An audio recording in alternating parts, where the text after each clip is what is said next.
ഉദ്ധാരണ പ്രശ്നം അഥവാ erectile dysfunction എന്ന് പറയുന്നത് പല പുരുഷന്മാരും നേരിടുന്ന ഒരു പ്രധാന പ്രശ്നമാണ്. പക്ഷെ അവർക്കിത് തുറന്ന് സംസാരിക്കാൻ മടിയായിരിക്കും. പരസ്യത്തിലും മറ്റും കാണുന്ന മരുന്നുകളെല്ലാം മേടിച്ച് കഴിക്കുന്നുണ്ടാകും. മരുന്ന് മാത്രം ഇതിനൊരു പരിഹാരമല്ല.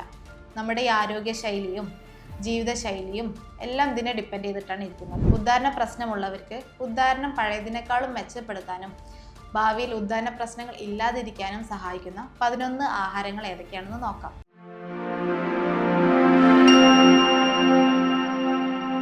Hi, I M doctor Arunima, Q1B health care, Thamarassery. ശരിയായ ഉദ്ധാരണം ഉണ്ടാവണമെങ്കിൽ അവിടെ 3 കാര്യങ്ങൾ ഇമ്പോർട്ടൻ്റ് ആണ്.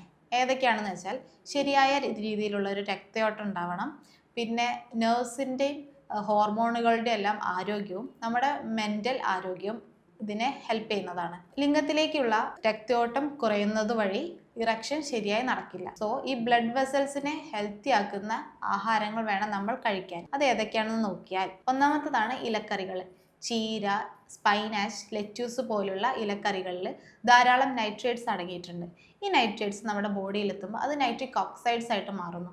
ഈ നൈട്രിക് ഓക്സൈഡ്സ് നമ്മുടെ ഈ രക്തക്കുഴലുകളെയൊക്കെ വികസിപ്പിക്കാനും രക്തയോട്ടം നന്നായി നടത്താനും സഹായിക്കുന്നതാണ്. രണ്ടാമത്തേതാണ് ബീട്രൂട്ട്. ബീട്രൂട്ട് എന്ന് പറയുമ്പോൾ അത് നൈട്രേറ്റ്സിൻ്റെ ഒരു പവർ ഹൗസ് എന്ന് വേണമെങ്കിൽ പറയാം.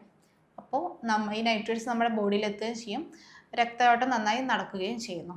മൂന്നാമത് നമുക്ക് ഡാർക്ക് ചോക്ലേറ്റ്സ്. ഡാർക്ക് ചോക്ലേറ്റ്സിൽ ധാരാളം ഫ്ലാവിനോയിഡ്സ് അടങ്ങിയിട്ടുണ്ട്. അത് നമ്മുടെ ഈ ഓക്സിഡേറ്റീവ് സ്ട്രെസ്സ് കുറയ്ക്കാനും നമ്മുടെ രക്തക്കുഴലുകളുടെ വഴക്കം കൂട്ടാനും സഹായിക്കുന്നതാണ്. നാലാമത്തേതാണ് വാട്ടർമെലൺ അല്ലെങ്കിൽ തണ്ണിമത്തൻ, വത്തക്ക എന്നൊക്കെ പറയുന്നത്. ഇതിൽ ധാരാളം സിട്രുലിൻ എന്ന് പറഞ്ഞ അമിനോ ആസിഡ്സ് അടങ്ങിയിട്ടുണ്ട്. അത് നമ്മുടെ ഈ നൈട്രിക് ഓക്സൈഡ് പാത്വേനെ സഹായിക്കുന്നതാണ്.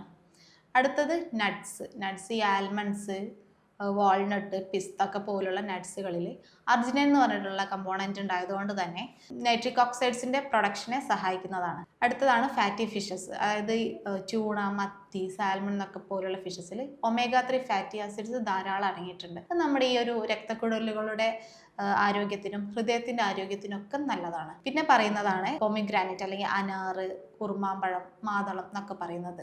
ഇതിൽ ആൻറ്റി ഓക്സിഡൻസ് ധാരാളം അടങ്ങിയത് കാരണം തന്നെ നമ്മുടെ ഈ ഓക്സിഡേറ്റീവ് സ്ട്രെസ്സ് കുറയ്ക്കാനും രക്തയോട്ടം നന്നായി നടത്താനും സഹായിക്കുന്നതാണ്. അടുത്തതാണ് വെളുത്തുള്ളി. വെളുത്തുള്ളി ചതയ്ക്കുമ്പോൾ ഉണ്ടാകുന്ന ഒരു ആക്റ്റീവ് കമ്പോണൻ്റ് ആണ് അലിസിൻ.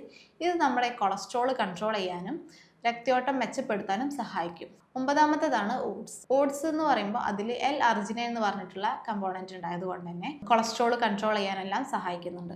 അടുത്തത് തക്കാളിയിൽ ലൈക്കോപ്പിൻ അടങ്ങിയതുകൊണ്ട് തന്നെ ഈ രക്തക്കുഴലുകളുടെ ആരോഗ്യത്തിന് അത് ആവശ്യമാണ്. പിന്നെ പറയുന്നത് ഈ ബെറീസ് ആണ്. ബ്ലൂബെറി, സ്ട്രോബെറി പോലുള്ള ബെറീസിൽ ധാരാളം ഫ്ലാവിനോയിഡ്സ് അടങ്ങിയിട്ടുണ്ട്. ഫ്ലാവിനോയിഡ്സ് നമ്മുടെ ഈ ഒരു എൻഡോത്തീലിയൽ സെൽസിൻ്റെ ഫങ്ഷനും ഈ രക്തക്കുഴലുകളുടെ ശരിയായ രീതിയിലുള്ള ഒരു ഫങ്ഷനും ഹെൽപ്പ് ചെയ്യുന്നുണ്ട്. ഇത്രയൊക്കെയാണ്. ഏതൊക്കെയാണെന്ന് ചുരുക്കി പറഞ്ഞാൽ, ഇലക്കറികൾ, ബീട്രൂട്ട്, ഡാർക്ക് ചോക്ലേറ്റ്, തണ്ണിമത്തൻ, ഫാറ്റി ഫിഷ്, മാതളം, വെളുത്തുള്ളി, ഓട്സ്, തക്കാളി, ബ്ലൂബെറീസ്, ഇതൊക്കെയാണ് ഉള്ളത്. ഇത്രയും കാര്യങ്ങളാണ് ഭക്ഷണത്തിൽ ശ്രദ്ധിക്കേണ്ടത്. ദിവസം ഇതിൽ മിനിമം 2 എങ്കിലും ഉൾപ്പെടുത്താൻ വേണ്ടി ശ്രദ്ധിക്കുക. പിന്നെ ഒരു കാര്യം ക്ലിയറായി പറയാം, ഇതൊന്നും ഈ വയാഗ്ര പോലുള്ള ഒരു ഇൻസ്റ്റന്റ് ഇറക്ഷൻ തരുന്ന ഭക്ഷണങ്ങളല്ല. ഇവയെല്ലാം നമ്മുടെ ഈ രക്തക്കുഴലുകളുടെ ആരോഗ്യത്തെയും ഹൃദയാരോഗ്യത്തെയും എല്ലാം ഹെൽപ്പ് ചെയ്യുന്നവയാണ്. ഇത് നമ്മൾ ഫോളോ ചെയ്യുന്നത് വഴി നമുക്കൊരു ലോങ് ടേം ആയിട്ടൊരു സെക്ഷൽ ലൈഫ് കിട്ടുന്നതായിരിക്കും. ഇതൊക്കെയാണ് മെയിനായിട്ടുള്ള നമ്മൾ ഫോളോ ചെയ്യേണ്ട ഭക്ഷണങ്ങൾ. ഈ ഭക്ഷണങ്ങൾ മാത്രം നമ്മൾ ഫോക്കസ് ചെയ്തിട്ട് കാര്യമില്ല.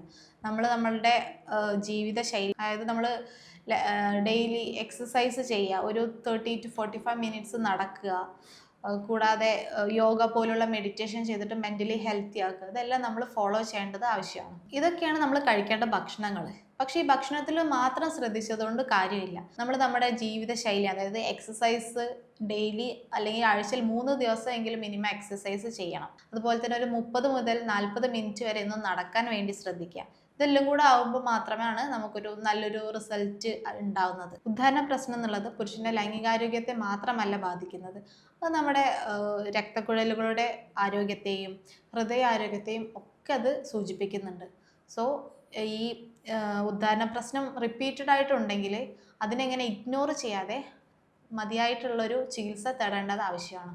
ഇങ്ങനെയുള്ള ഉദ്ധാരണ പ്രശ്നമുള്ളവരാണെങ്കിൽ നല്ലൊരു ഡോക്ടറുടെ കൺസൾട്ടേഷൻ തേടാവുന്നതാണ്. ഇനി ഞാൻ പറഞ്ഞതിൽ എന്തെങ്കിലും സംശയമുണ്ടെങ്കിൽ താഴെ കാണുന്ന നമ്പറിൽ നിങ്ങൾക്ക് കോൺടാക്റ്റ് ചെയ്യാം. മറ്റൊരു വീഡിയോ ആയിട്ട് വീണ്ടും കാണാം. നന്ദി.